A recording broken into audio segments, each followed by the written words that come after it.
Thank you and good morning. Welcome to Startups, Mistakes, and Lessons Learned.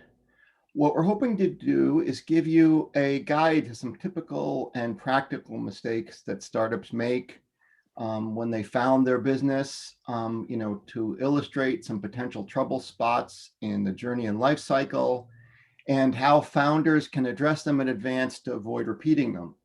The emphasis will be on lessons learned with experience with prior successful startups. I'm Jeff Englander, the founder and principal of Healthcare Strategy Bullpen. We try to bridge the disconnect between healthcare and technology. We help startups scale, run targeted pilots, and do strategic prospecting. I am fortunate enough to be joined by Steve Toll. Steve is a partner at HLM Venture Partners. Steve has over 30 years of commercial healthcare technology expertise in strategy, business development, and product management. Steve's expertise includes areas such as artificial intelligence, diagnostic imaging, medical devices, electronic health records, population health, managed care, and value-based pharmaceutical pricing. Steve was vice president of strategy at IBM Watson Health before joining HLM. And prior to that was chief strategy officer at Merge Healthcare, which was acquired by IBM. We're also joined by Nikia Malicio. Nikia is the startup catalyst for the HTDC, or Advanced Technology Development Center at the Georgia Institute of Technology, one of the oldest university startup incubators in the country. Nikia helps researchers research their biotechnology, energy, defense, military, technology, education, government technology, and aerospace technology. He helps secure investments from a network of federally funded labs, universities, and corporations. Nikia has a unique and deep understanding of the early stage innovation ecosystem.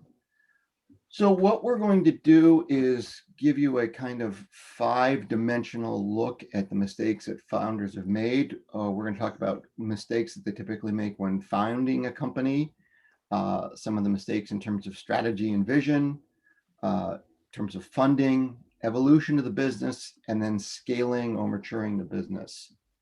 So in terms of foundation, let me start with you, Steve. I know we've talked about this.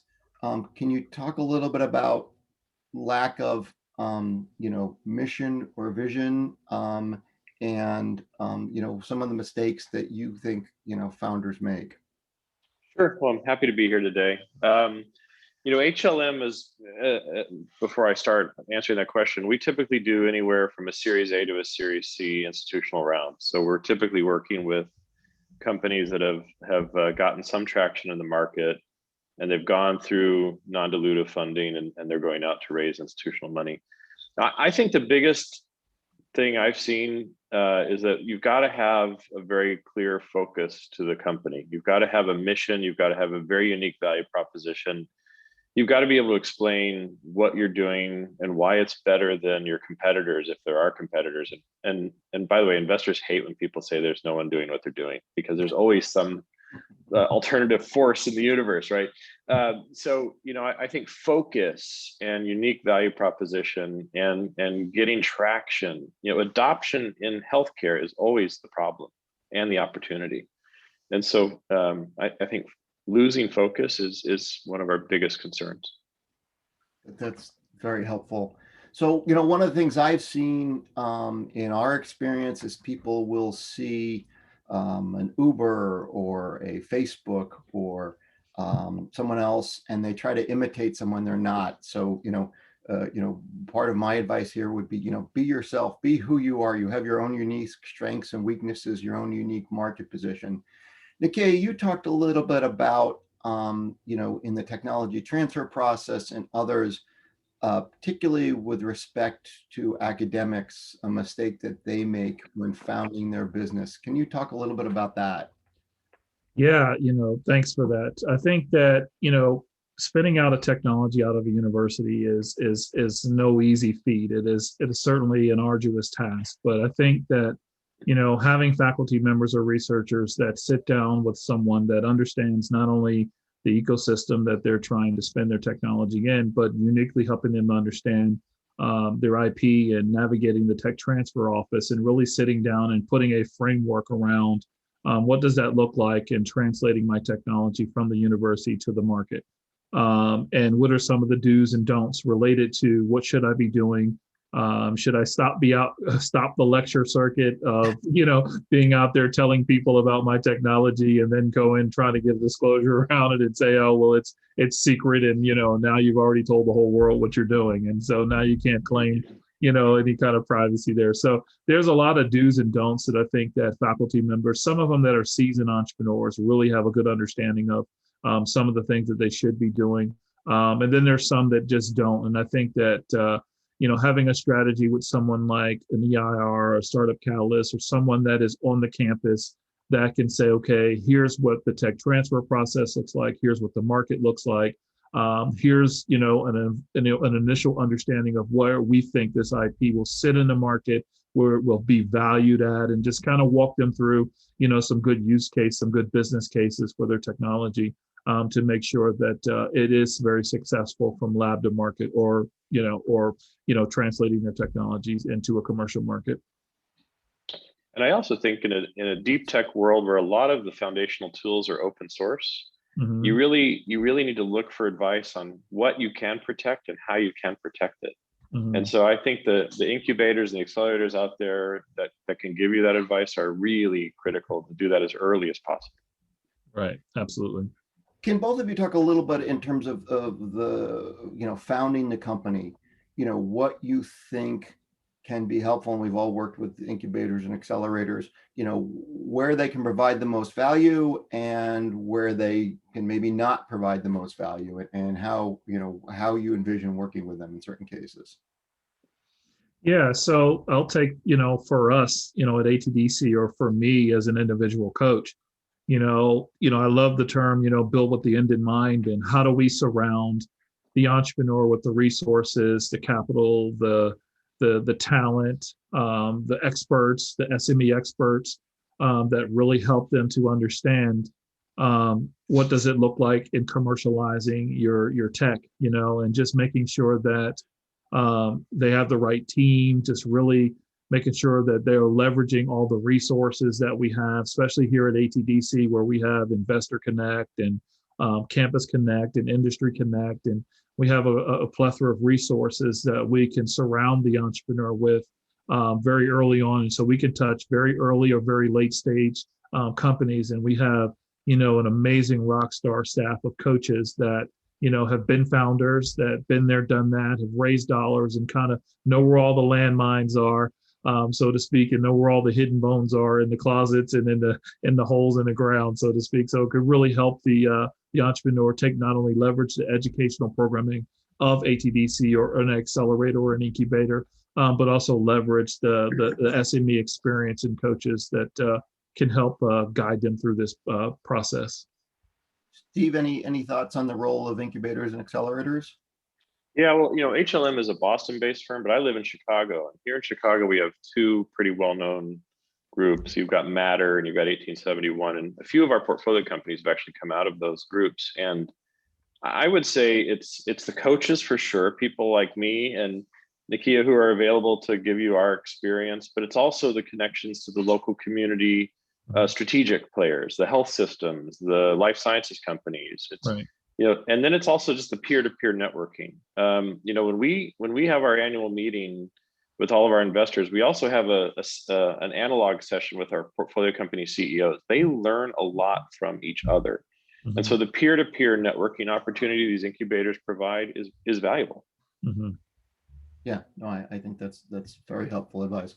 So Steve, just to finish up here, one, in terms of the foundation or the founding, you talked about the need to understand the founders and the partners and their skill set, and maybe what the limitations, and having that discussion early on. So can you talk a little bit about how that plays into it, and maybe what founders should expect and how that might transition for them?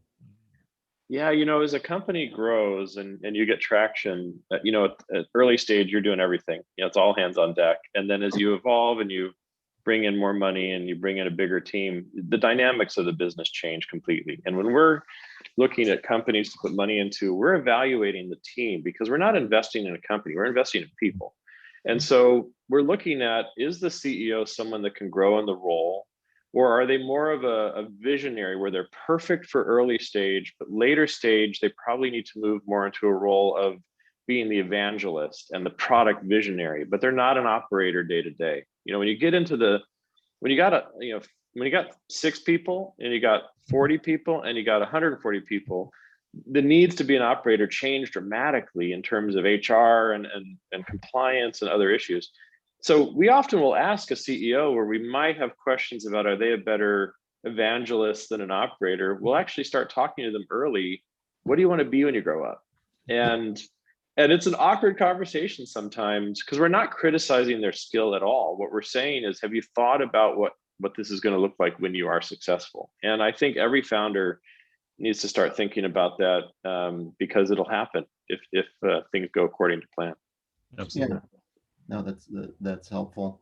So let's move on to talking about, mistakes in terms of, when you're getting to strategy and vision. So in terms of strategy and vision, Nakia, we discussed this a little bit.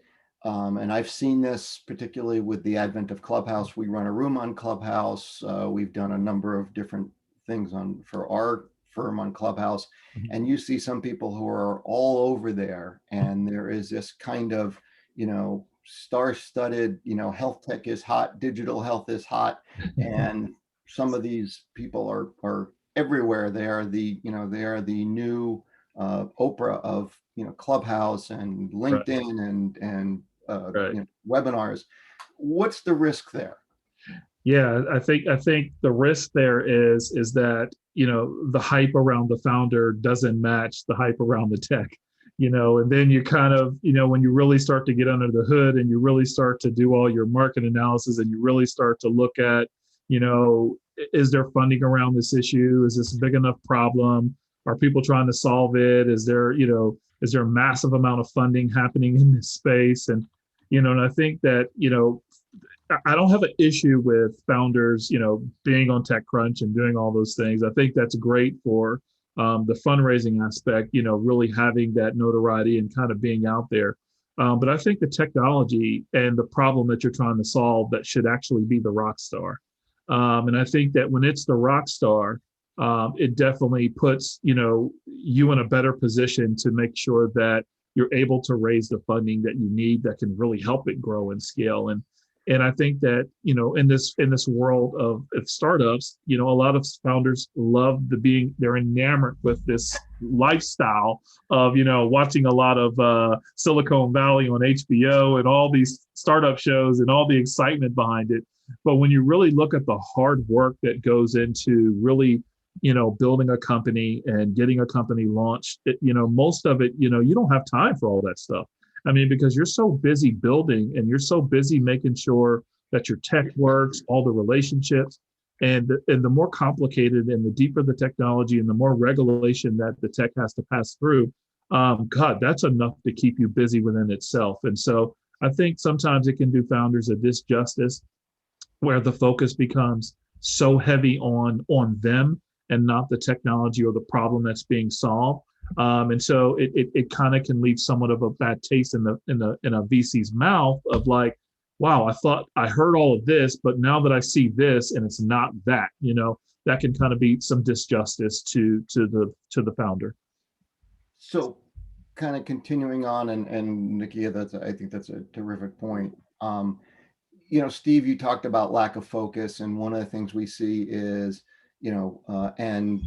necessarily so to a certain extent, startups chasing revenues, but not having a clear kind of prospecting, piloting strategy. So one day they'll be chasing revenues with a provider, the next day they'll be chasing someone at a payer, third day that, I know Steve knows me, and, Nakia is over at a pharmaceutical company, so we'll go there. How do you think that founders should talk to VCs about staying to their plan and maybe foregoing, being broad and wide versus having a strategic kind of prospecting and sales and revenue plan? How do you avoid kind of chasing things everywhere? Yeah, I always love the quote that no battle plan survives first contact with the enemy, and that's true in business, right? But you need to have a plan, and you need to have a plan that's believable, and then you need to have a way to critically and conservatively assess where you are against the plan. And the risk we see often is shiny penny syndrome. I'm going to go run after this because someone else got it, and then I've completely corrupted the original intent of the business or the plan I had.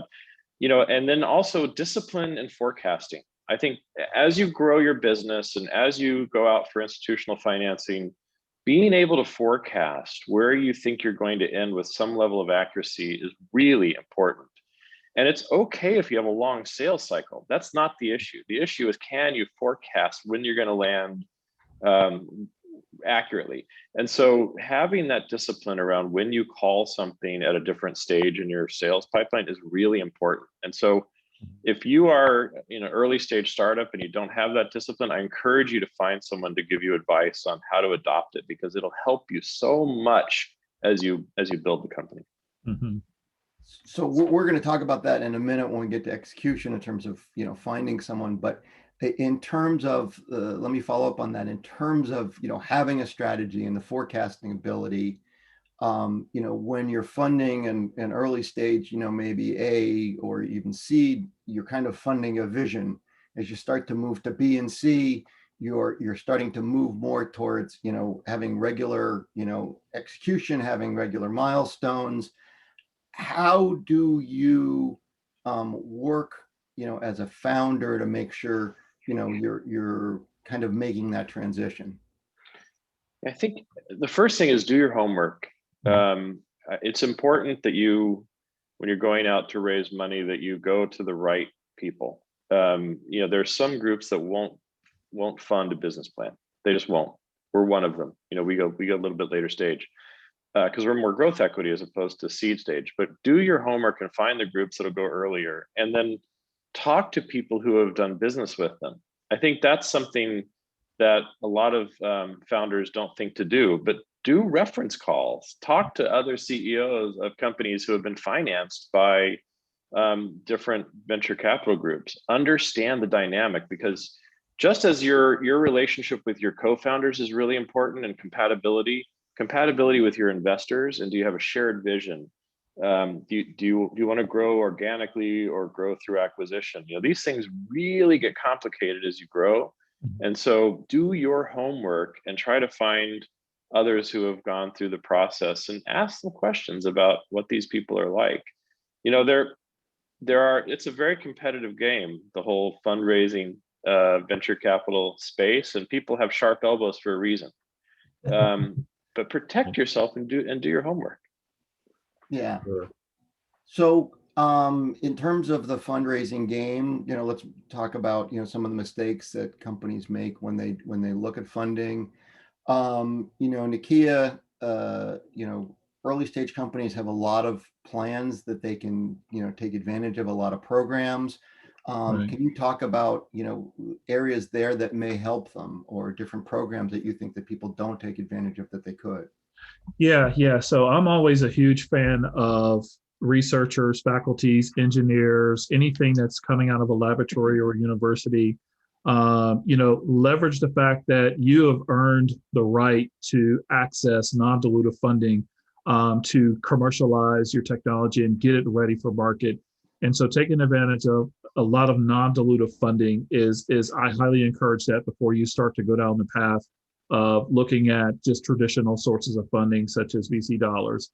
And the reason being is because oftentimes there's so much more R&D, so much more research that needs to be done, and so much more validation that actually has to happen. And so when you think of like SBIR funding, and just depending on what type of technology that they're trying to move into, let's just say if you have a researcher that's working in kind of like drug discovery, and you're thinking about all the challenges that come along with that, it's understanding the underlying disease biology, understanding what are the outcomes, what does the patient want to achieve, the mechanisms here, like what are some of the biological pathways that need to be modalidated? What are some of the target markets of what is the optimal point of intervention for there? And then you ultimately get to, okay, what is the drug that you're going to be using here? And so sometimes that just takes time. That's not something that just manifests in, okay, I got $100 million from an investor and we're going to be on the market in 6 to 8 months. No, that's just not going to happen. So I think taking advantage of a lot of SBIR funding very early on, STTR funding, and any other non-dilutive sources of resources that may happen, like from NSF or NIH or any of these other institutions, where you can kind of get the technology to a place where it's de-risked enough that it then at that point you can start to take on capital for further growth, further commercialization, refining your prototype, and and now you're not knocking down Steven's door saying I need $1 million to burn through to kind of get this product ready. That's where all those non-dilutive dollars can kind of help you out. And so it's all about the strategy aspect of it, and I think where a lot of founders kind of make the mistake is they automatically assume, let me run to Stephen first, but I have a technology and there's resources that can help you get to some of those milestones very early on without having to, add in those dollars. And so it becomes a strategy of how do I leverage the non-dilutive dollars and figure out at what point do I need to bring in, some of those institutional VC type dollars.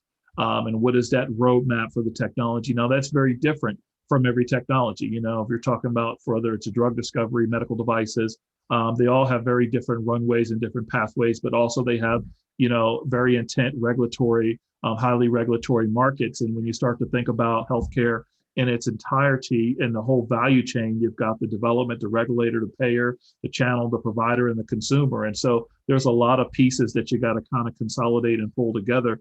And each of those specific stages to get past it will require a certain level of funding. And so most of it you can kind of capture in that non-dilutive funding. But really, I think it really sets you up really, really well when you do come to an investor and say, hey, here's what I've already accomplished. Here's what I've already de-risked.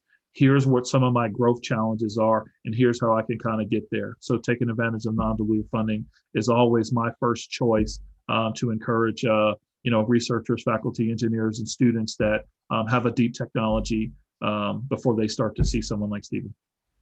So Steve, I'm going to go flip that to you in terms of risk. Nakia mentioned dilutive funding, and in our prep call, you were talking about running into investors who had, had some converts and maybe, hurt themselves. Can you talk about two-part question? Can you talk about, where, or is it, it might be appropriate to use something like that? And then, about the risks of startups getting enamored, especially now with valuations the way they are.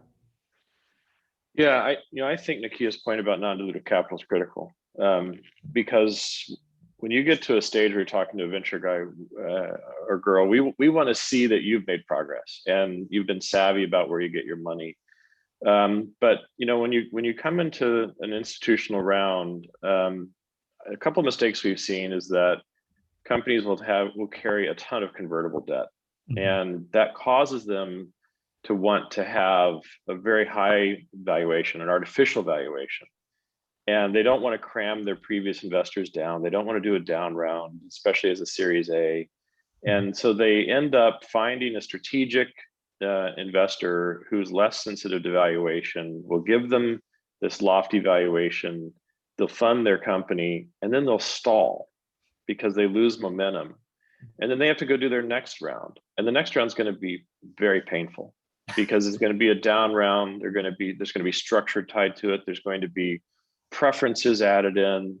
And so I really encourage founders to think through, get your grant money, get some angels and some family offices in who want to go early, who are mission driven, because that's a great investor because they have patience. And then go out and get your institutional money. But be careful about carrying too much convertible debt at the beginning because it just sets you up for pain. And then on the valuation front, we are in a great market right now in terms of the amount of money being raised. Like $6.5 billion is already raised this year for venture. There's a ton of money out there, and there are companies, other investors that are coming into healthcare who haven't been here before, who are giving really high valuations. So if you're exiting your business this year, you are lucky. If you're raising a Series A, be careful. Right. Because what we've seen is that if you get a high valuation, and then that valuation is not one that you can grow into within the time that that money carries you, you're in trouble. Do not lose momentum. So my advice is be conservative if you're doing a Series A and B right now, and you know you have to raise more money, because one, don't dilute yourself unless you have thought through it, and be careful about valuations, and get someone to help you. Find an advisor who's done this before. Find a fractional CFO. Find someone to guide you, because the mistakes we see are from newbie first-time CEOs who've never done it. Get the advice you need. Right. Can you, so just kind of following up on, can you talk about maybe, Steve, you mentioned, an angel investor being mission focused, strategic investors being willing to maybe pay a little more valuation. Can you both talk about, what are some of the differences in some of the investor types that, where it may change who you go to for what? Yeah, sure. Go ahead, Steve. I'd say first, in the venture capital world, there are strategics that are typically tied to health systems or health plans or life sciences companies. And then there are financial investors. We're a financial investor, right? So we're much more sensitive to valuation, because when we do a deal, we're underwriting an expectation that the company is going to exit at a certain value, right? The strategics are less worried about value at the beginning, but they do care. But the family office movement, there's so much money going into family offices and high net worth individuals. And they typically, in healthcare, are doing investing because a family member has been affected by a specific condition. And if you just happen to find that right play, it could be an incredible boost to your business. Nikia? Yeah. So so ditto everything that Stephen just said. I think that they don't do their homework first on who they're asking money from. I think that they're just so excited to get in front of an investor, and that relationship and the right mix and the right chemistry is so important. And really understanding the thesis, the intent behind the fund, what types of technologies they're looking to invest in, the wins that they've had, and then seeing if that firm has the network to be able to really help you to navigate that your project to success. I mean, it's important. We hear the term all the time, dumb money and smart money. I mean, we've got a lot of people out there that have a lot of money, but they have no access to networks. They have no access to large markets. They have no international presence. I mean, they don't have some of the tools that really can be beneficial to helping a company, or you've got someone that's got a $10 million fund and they're saying, well, I want to invest in life science. I'm like, well, God, you just depleted your whole fund on one company, if you're talking about. So it's like really understanding, really having that investment literacy around, who you should be asking money from, and is it tied to, a network that can not only just bring you the capital, but help you to build out your team or be successful. So there's a lot of things that go along with that. But yeah, I 100, there's nothing more to add to that other than what Stephen said, but those are just some of my, on the top of my head, highlighted thoughts, and just really understanding who you're asking money from, and talk to those founders, talk to the company, see what some of those wins and some of those exits look like, and, get some of that very early modeling on, so to see whether or not that's the right fit for you or the right company you want to take the money from. Yeah, and I think you both made a great point. Steve referenced it earlier in terms of accelerators and incubators, and you just now is sometimes the value of the money is the network that someone brings, or the value of a consultant is the network. Can they introduce you to people in the industry? Can they introduce you to the appropriate people at you're trying to sell through or whatever? But making sure that they can get you into the right places. So one question that this does bring to mind: what about the increasing role of PE in the healthcare space? What about growth PE? How do you both view that? You guys, David. Yeah, right now, especially, we have new entrants in healthcare, private equity, and I think they were attracted to larger deals like the Livongo Teladoc deal. Mhm. And so you see someone like a Tiger Global coming into healthcare and putting a lot of money to work, very quickly with very high valuations. Mhm. And whether that continues or not, we'll see. But there are new entrants in the space because the deal sizes are getting bigger. We have more unicorn companies in healthcare than we have before. We have more SPACs happening. You know, there are 52 registered SPACs right now, which are basically public shell corporations that have a 2-year window to find a company to acquire. And $87 billion overall has been put into SPACs so far this year, not just healthcare, but overall. Right. But you know, that creates an environment where there's just a lot of money that has to be put to work, Right. or it goes away. So we've got a lot of non-traditional healthcare investors, and my advice would be, and we've seen this whether it's the JP Morgan, Amazon startup opportunity. Healthcare is hard. Right. And so you really need to think through, who do you want to be at the table with? Mhm. Can they continue to fund you, and can they introduce you to the right networks? Because adoption is always the issue in healthcare. Right. And so I think work with someone who has the experience. Yeah, I Any think thoughts, yeah? yeah, I think private equity is I second again and ditto everything that Stephen has said. I think it is a good thing. I guess my only kind of caution, caveat, concern is the patience, times, the reasons, and the motivation behind some of the private equity that goes into some of these deals. And I think that has to be something that needs to be thought and considered. The size, the checks, the runway, and the capability also has to be a factor considered into that.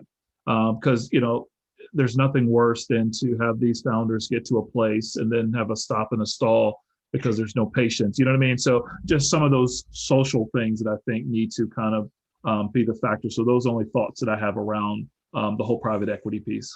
Yeah, I mean, just you've seen that a little bit in the SPAC world, Mhm. where a ton of SPACs come out, Right. as Steve mentioned, and the worst thing in the world is to have a SPAC come out as a SPAC, and then no analysts follow you, and then you're in Right. deep trouble.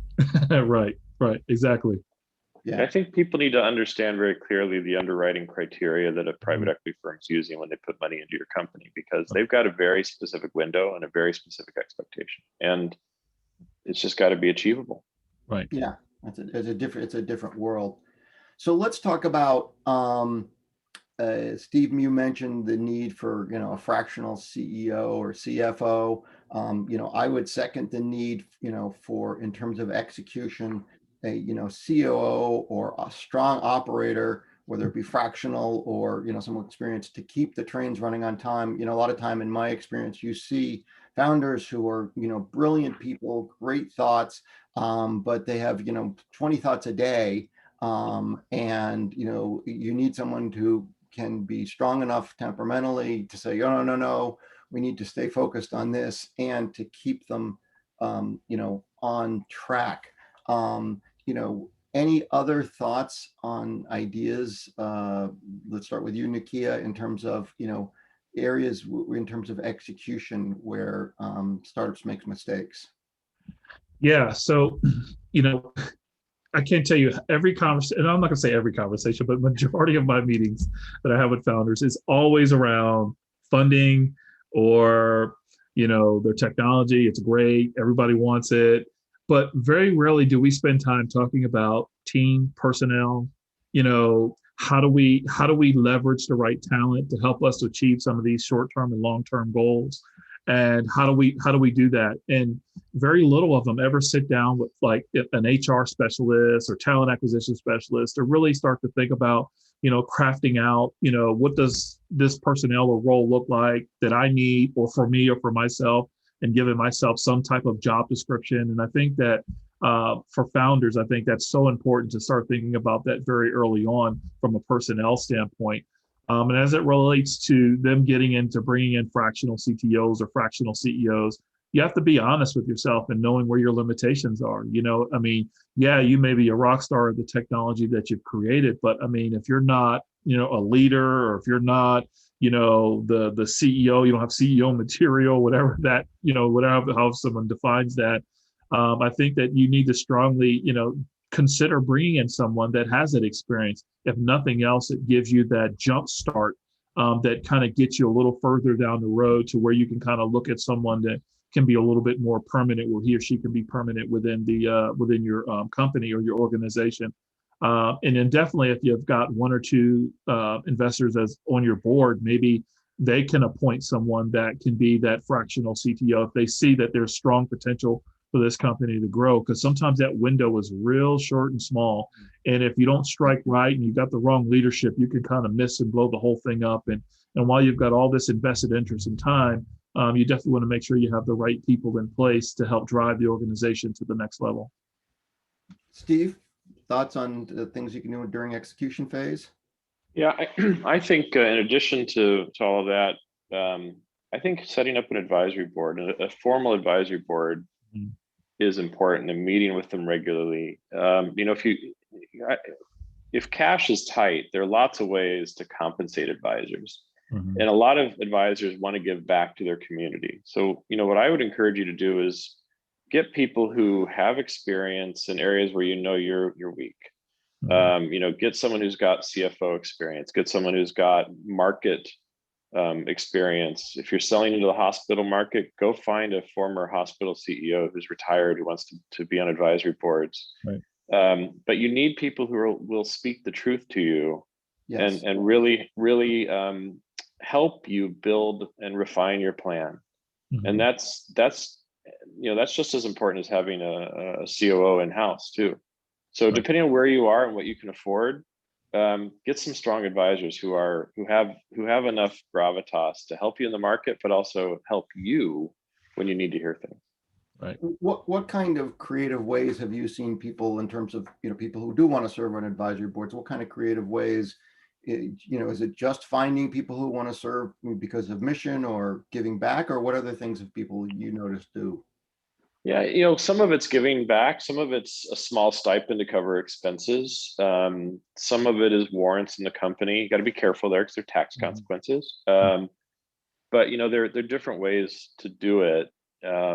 I think taking the time and finding the right people is probably the most important thing. Don't use friends and family if they aren't really experts. You need to find experts to help you. Right. Nakia, any thoughts, in terms of experts, in terms of, one of the things we've seen and we talked about is the reticency of people early stage to bring in some consultants when they may help you make a mistake, 6-8 months down the road, when you're well down the road, when time to market is crucial. So thoughts on when and how to use consultants maybe.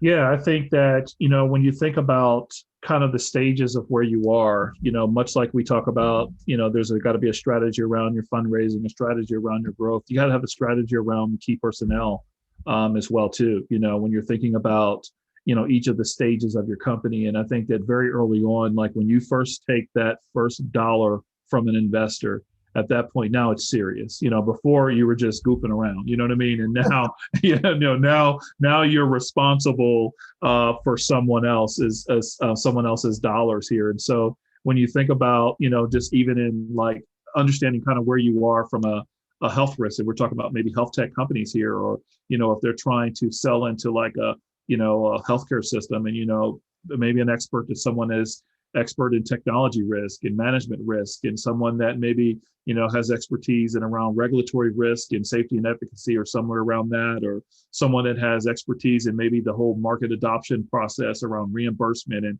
what are some of consumer drivers, or what are patient adoption distributions, and you're making sure that you have a good understanding of that, and knowing the key players that you need in your specific space.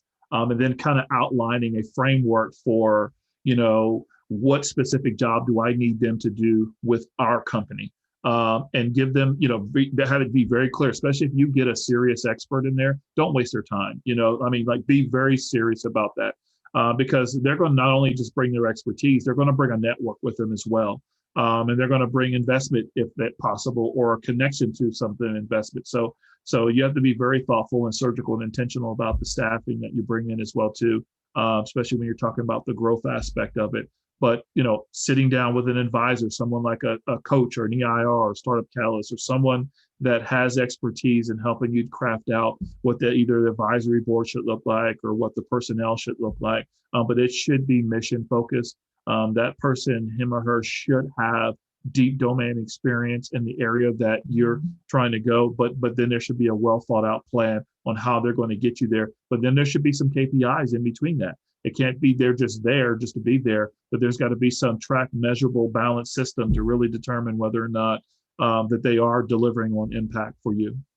Yeah, I mean, two things I hear both of you saying loud and clear, and then I completely agree with is one is the importance of people who can help add to your network, and the other is the importance of people who can speak truth to power, Right. Because there's a fine line between being resilient in the face of naysayers and being resilient in the face of positive criticism. And oftentimes find founders are very can be very difficult to coach, and you want to find someone who can just say, hey, that's just a really bad idea, we need to rework it a different way. Right, absolutely. So before we go into the last part in terms of the maturation phase or scaling phase, we'd like to encourage people in the audience, if you have questions, please do use the Jubilee platform to type in your questions. And I believe that I speak for all of us when I say we all are available on LinkedIn if you want to reach out to us separately, but we'd love to have questions here that we could share with everyone. So while you're doing that, let's talk about kind of the scaling maturation phase, and thoughts from you, Steve, in terms of what you need to do and what mistakes people make. Yeah, as you scale your business, depending on what segment you're in inside of healthcare, having some regional beachheads are very important. When we look at putting money to work, what we want to see is a company that has sold enough business and serviced enough business that they've gone through enough of the gotchas and the surprises. They're not learning on our dollar, but they've gotten big enough where they know how to sell and service business. So think of how are you going to get out to the market regionally? Because this is still a very healthcare is still, it's like politics, it's still a very regional and local thing. And so and in the businesses I've always been tied to, it was a lot of word of mouth between hospital CIOs or between hospital CEOs or between providers. And so be thoughtful about how you seed the market to grow the business, because your best salesperson is a customer talking to a friend of theirs on the golf course or at a conference. And then as you look at bringing institutional money into the business, think about who they can get you into. What are their strategic ties? If you want to go sell to payers, figure out how your venture team can connect the dots and get you into the payer ecosystem that you want to be in. Or if you're selling to health systems, same thing. Can they get you in front of some key health systems that can be anchor tenants and poster children for you and essentially help you sell? So that's where I think as you start the growth phase of your business, that's what I would encourage you to think about. Right. What about Steve? Go ahead, Nikki. I'm sorry. No. Go ahead. You're fine. I was just going to say, Steve, what about particularly thoughts through your experience at IBM and Watson? You get that when you get a large national player potentially, and they're dangling that big golden contract, what should you be careful of as a startup? Yeah, trust but verify is what I would say. and Right. I'll tell you, big companies. We have a Tip O'Neill and a Reagan reference in this. Yeah, I like that. I'll tell you that big companies will often kill a small company.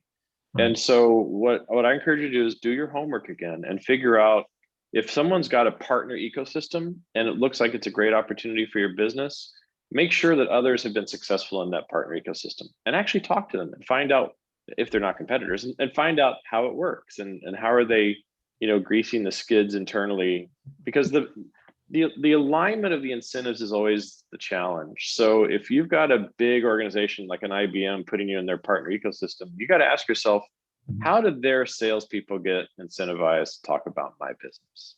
Right. And so make sure that's there. And then de-risk it as much as possible. Don't do anything exclusive unless there's huge minimum guarantees tied to it, because if you lock yourself out of other markets, you're going to regret that. Right. You've mentioned a couple times kind of talking about, people, the venture firms that people deal with and the partners. Is this just simply a matter of, just looking and finding or understanding, then making a cold call? Or how did you, how would you recommend people go about doing some of that verification? Go through your network of friends. People who know people in venture. And it's always better to get a warm handoff from someone that knows a venture person. Mm-hmm. I mean, I answer LinkedIn because I think it's interesting, and you just never know what you're going to find. But it's a lot better if someone comes to me through someone I know, Mm-hmm. because I'm going to prioritize it differently. And I think everyone acts the same way. Right. Nakia, sorry, go ahead. Yeah, no. I was just, as he was talking, I was just thinking about, the question that you were asking. I think it's, the challenge with healthcare is that, it's just so many moving parts to it. And there's so many different, when you start to think about independent providers and accelerator providers, and, and you start thinking about post-acute care facilities, and you start thinking about integrated delivery networks and GPOs, and you start thinking about all of these different mechanisms and the fundamental difference between like a Kaiser or an HMO, or Blue Cross Blue Shield, or all these different networks. And so I think, the founder or the startup really needs to understand who the customer is. And it goes back to some very basics: who the customer is, what is the problem you're trying to solve, and does the value line up with the problem you're trying to solve? And then you have to think about it from this perspective. They have a business model, you have a business model. How close in alignment can you bring business model there to really find the synergies to kind of make things happen?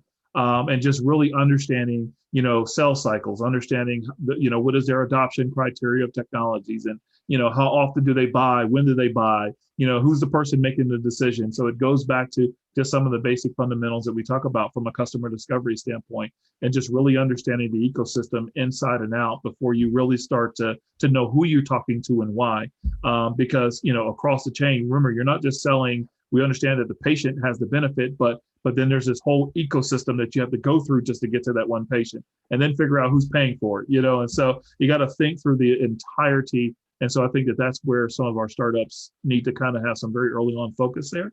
And then maybe spend some time and strategy on how to get to those specific people or those experts, to make sure that they are talking and selling and got the right business models. That brings it close alignment. And I would add, try to understand the differences in the venture community, because the Boston venture teams are very different than the California Silicon venture teams. They think differently, they value differently. Some will value IP, some won't. Right.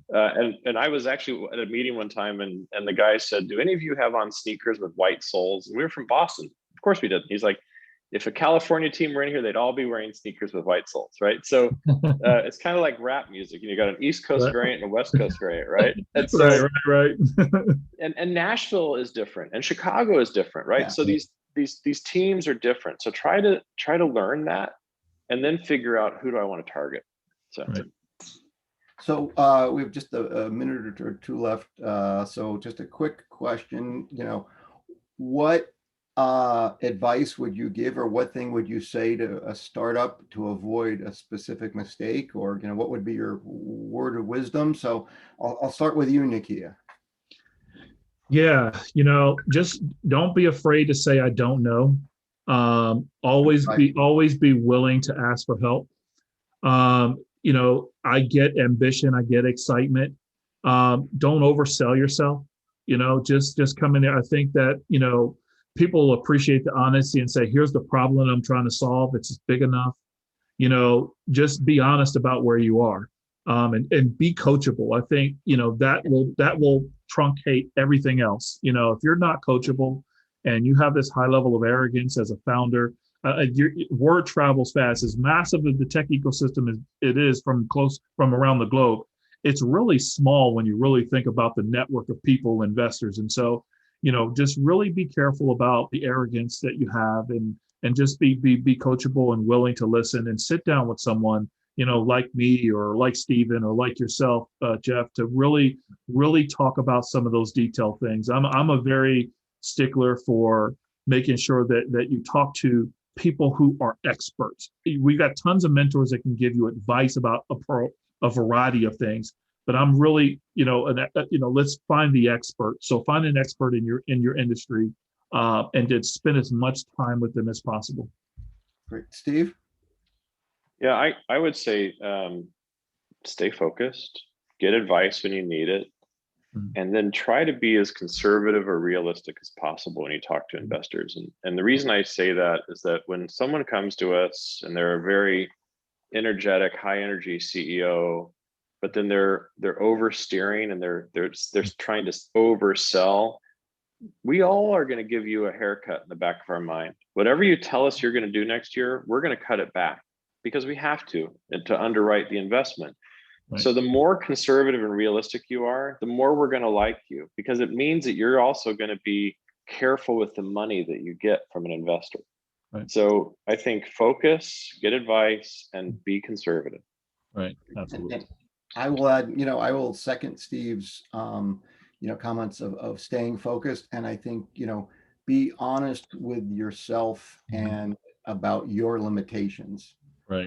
And so, I think those are all, hopefully great words of advice. So I want to thank everyone for joining us. I'd like to thank Georgia Bio for hosting us. Thank you to Nikia. Thank you to Steve. If for anyone who may have missed part of this or would like to go back, it will be recorded. The recording link will be sent out to you. And we wish you all a very good day and a very nice Memorial Day weekend. Thanks very much. All right. Thanks, everyone. Nice seeing you guys. Take care. Bye.